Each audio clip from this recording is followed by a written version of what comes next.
All right. Greetings, family, one and all. Me, Baba the Storyteller, your ubiquitous bard, with another Baba Talks. I believe this is Baba Talks 21. Uh, it's been a rough day. I wanted to just prepare this Baba Talks. I was going to script it out. You remember with the last Baba Talks with the boy who accused his father of being racist, I wanted to move in a direction. I was going to talk about discipline, children and discipline. But things just keep happening. I visit classrooms almost every day. And what a lot of people I think I do, because my name is Baba the Storyteller, most people think I walk into a classroom and I entertain the kids with stories. I wish that was the life I had. I really do. Well, don't let me say that because be careful what you ask for, right? But over the past few weeks, since the last Baba Talks, things just keep happening. So today, I visited a few different schools today, and I was doing my speaking and listening residency, the workshops where I teach children to listen with more focus, listen with depth, listen with empathy, listening with the heart. You can imagine what I'm teaching. But um, what I encountered is, you know, students in need of more than just the curriculum and the lessons, so much more than that. So, in speaking with some of the teachers, let me just tell you what happened today. I don't want to beat around the bush. So, at one school that I went to today, there's there was an incident of a child using the N word, and I was told about it last week. So, I had prepared to come and talk about it today, and I did. And I used the discussion of the young boy who told me that his father was racist with this class in order for them to understand that, these things are happening all over. So I had prepared that. And I'm going to admit, it was a master class in dealing with issues of race, ethnicity, um, equity, diversity. It was a master class with these children. And I got them to understand that it's not so much the use of the word as it is the intent behind the use of the word. That's that's really what I wanted them to focus on more than anything. And when I was at that school, it went over really well. The children were very receptive, and we made some vows and promises to each other. But that aside, I went to another school.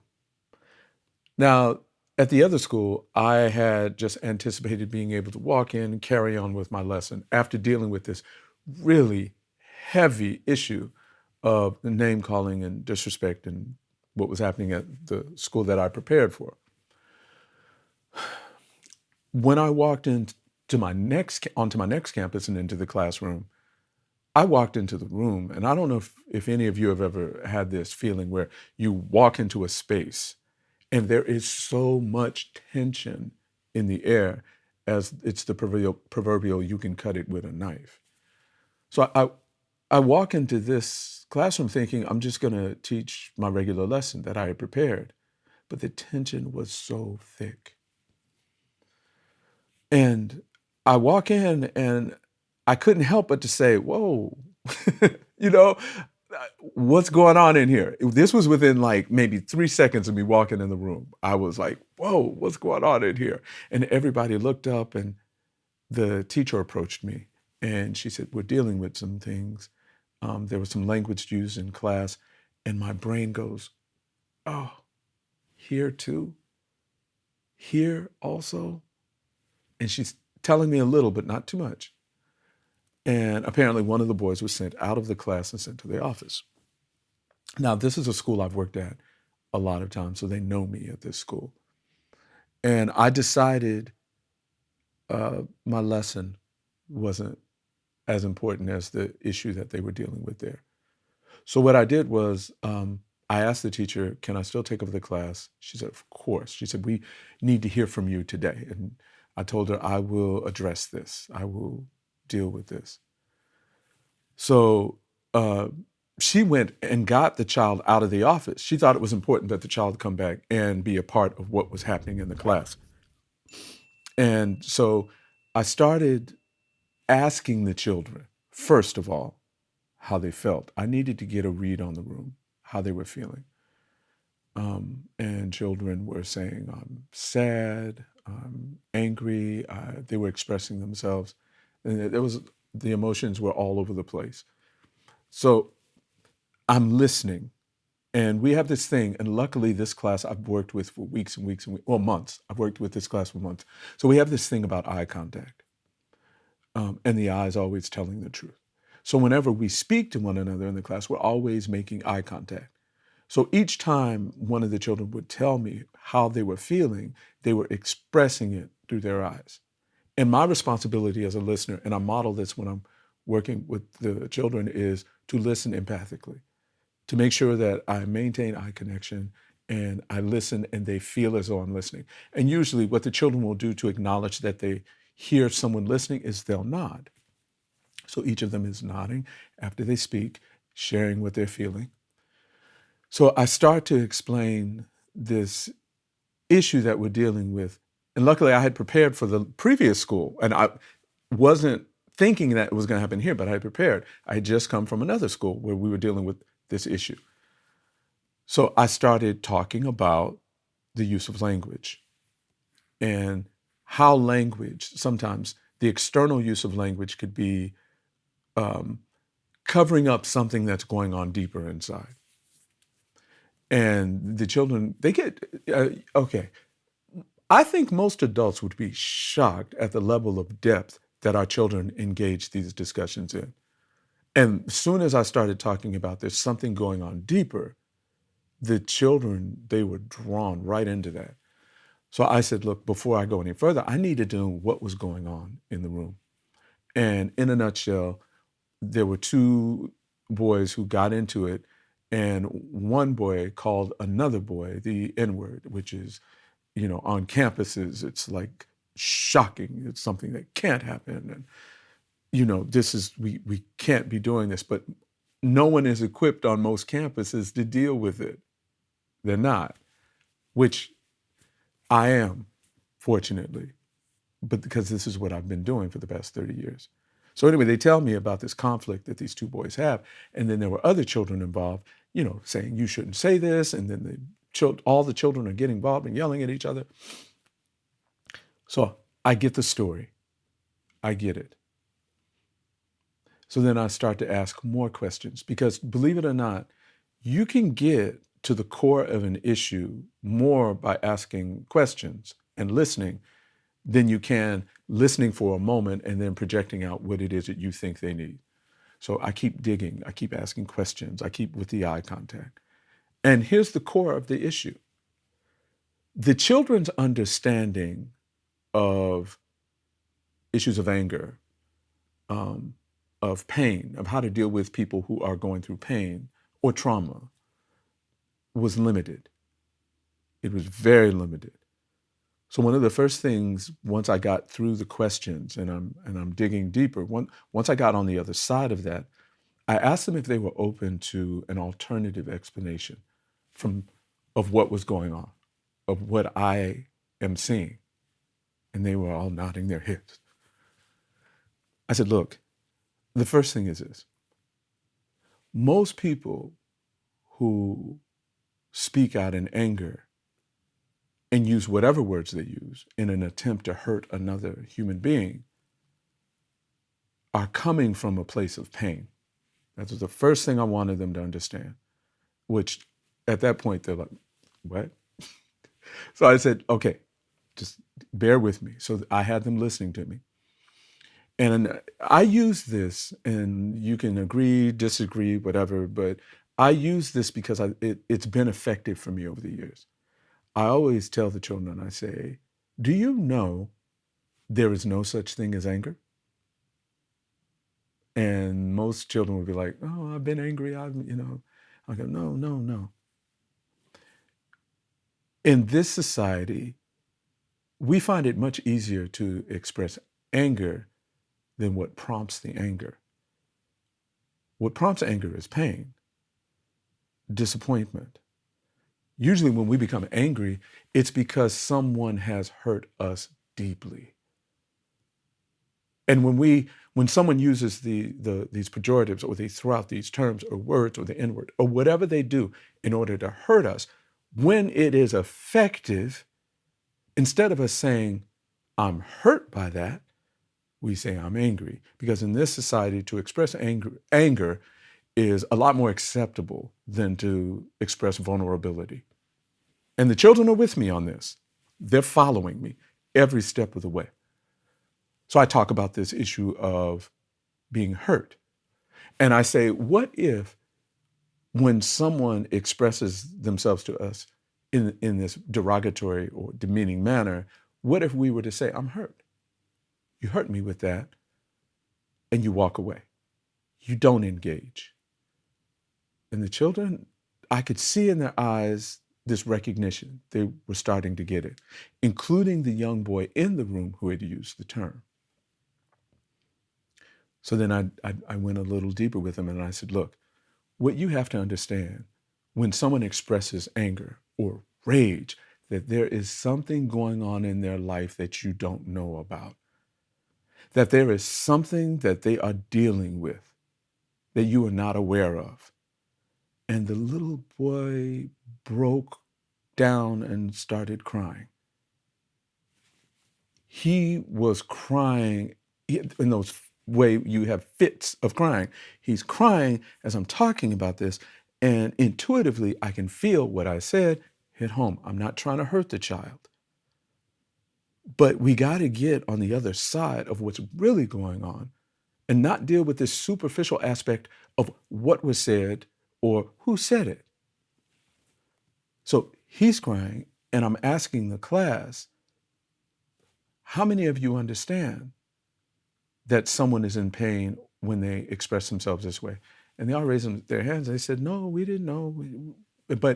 And I asked them if it made sense. And then what I do a lot of times is tell me what it is that you think that I'm saying. And I'll get their interpretation developmentally from where they are.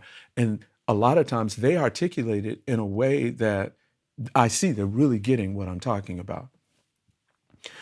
So when I'm saying there are things going on in people's lives, they act out, they're all getting it. And the little boy, he's crying and he's crying. And I don't want an apology. That's not what I'm looking for. What I'm looking for is an understanding.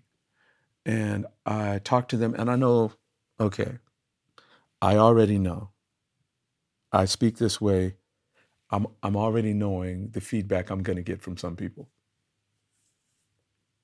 When I told them the only way to fight anger or pain is with love. Please don't accuse me of being or wearing blinders or rose-colored glasses. I'm a Black man who's living in America. Put that to rest. But I also, after all of these years of living, know the power of love. So I started explaining what I mean by that. And I told them, you got to insert a little humor. I said, I'm not talking about somebody walking up to you, just smacking you around and you going, I love you, I love you. That's not. And, they kind of laughed at that. But I said, what love is understanding. Love is seeking to understand.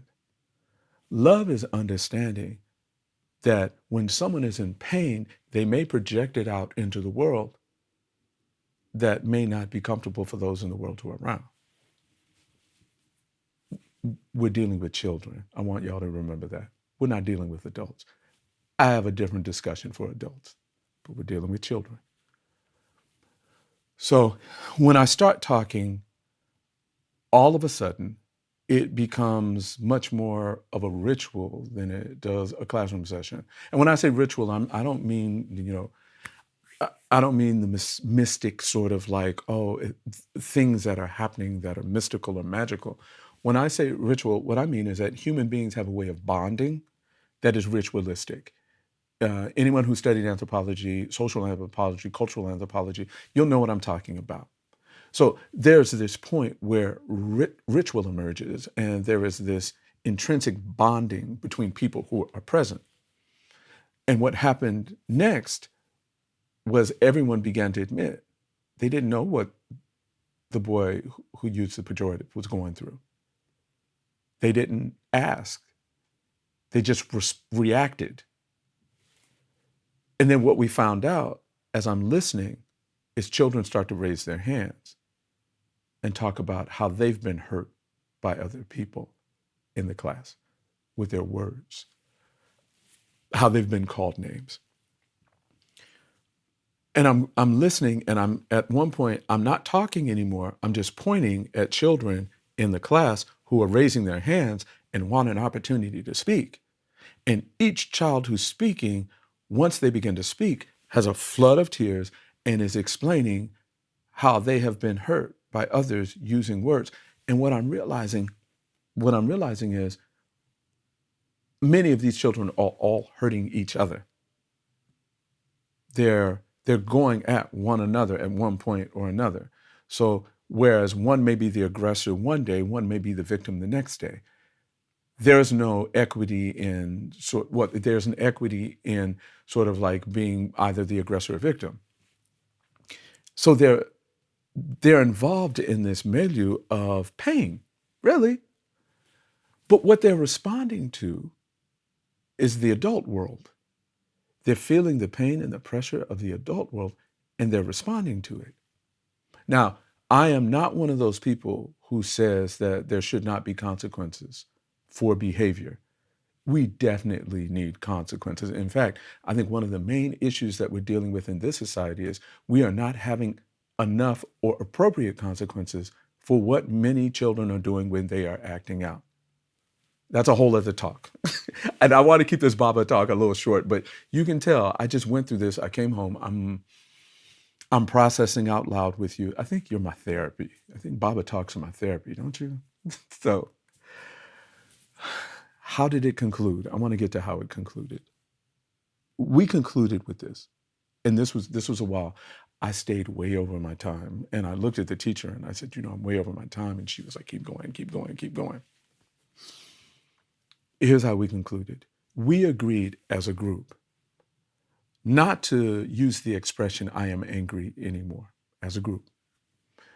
We agreed as a group, as a classroom, that if we felt anger, each of us would figure out what was hurting us, and we would express to the catalyst, where the hurt came from, that they had hurt us in some way, and what the hurt was. It was so powerful to hear these children express this. It was really powerful. You see, I had to come home, sit down, and do this Baba Talks. So that's where we ended. And you can't leave young people without some concrete measure of actualization, something that they can do experience-wise. So it has to be experiential. So I said, look, here's what I want. And I'm going to go back in another week. I said, but between the time that I'm gone and when I come back, I want you each morning that you all come together to check in with one another. Not orally, it doesn't have to be verbally, but I want you to look into each other's eyes. And I want you to see, because we have an exercise we do where we use eye contact to figure out what emotion is. It's an empathic exercise. And I'm just telling them, I want you to do this each day. And they promised me they're going to do it. And I said, I want you, when you do this, some of you are going to be stronger than others one day. And then the next day, you may need it. So I want to make sure you're giving this to each other. Look into each other's eyes when you're passing by. And if you feel comfortable, say, I hope your day is going well. I'm here for you if you need me. And they promised to do that. There was so much more that went on in that room. I can't possibly sit here and just tell you everything that went on in the room. I wish, I could take up a whole hour or two of talking about it, but I'm not going to right now. But there's something I want to leave you with. My closing thought on all of these things. And this was going to be what I thought to talk about previously when I said I'm going into my next Baba Talks. There's this adage about being consistent with children and giving young people consequences. And I think where we've gone wrong is In this society, when we think of consequences, we think of being punitive. And consequences are anything more than punitive. They're so much more than that. And when we think about being consistent, we usually think about it in a really superficial way. Our young people need us as adults to be consistent in the way we engage. We are foundational to their world. And when we are not consistent in the way that we deal with them, in the way that we engage them or communicate with them, when we bring inconsistency into their lives as adults, we upset the balance of their lives. Those of you watching this, you know me. And if you're along with me on this journey we call life for a while, if you've been with me, I know I'm preaching to the choir. I know you know what I'm saying. But that consistency, right? It's got to be something that's measurable.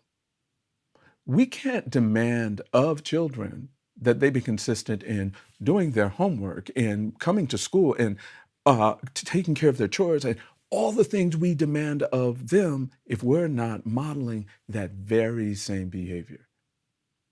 Think about how hypocritical that is. Think about that.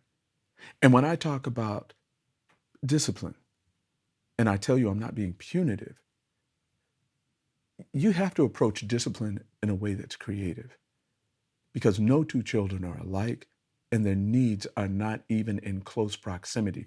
Developmentally, yes, they're all on the same journey around the same way, but their needs as far as discipline can be very different. And sometimes it breaks my heart how we associate discipline with being punitive. I have heard teachers with many other ways that things are going say, oh, they don't want me to discipline the children, so I'm not supposed to do anything. I should just let them run wild. No, you're supposed to be the adult in the room. You're supposed to, when we talk about discipline, you're supposed to be the one they can come to know that they are in a safe environment. Is your classroom safe? Is your school safe for everybody? No, I guarantee you it is not. Because I just left a classroom of over 30-something kids, and out of that 30-something kids, I would say about 25 raised their hands to express that they are in pain, that they are going through things,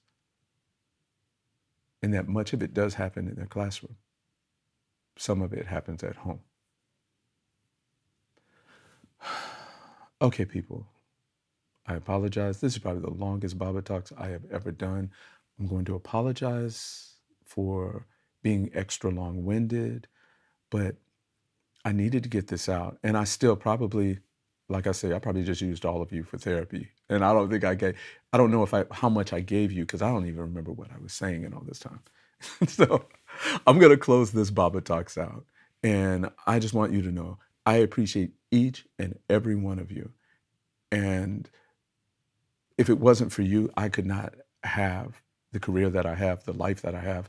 I could not make the impact that I make in this life if it wasn't for each and every one of you supporting me. So as I say, whenever we close out our Baba Talks, Doni Doni, Kununi Benyagada, or little by little, the small bird manages to build its nest. Until our paths cross again. Bye, everyone.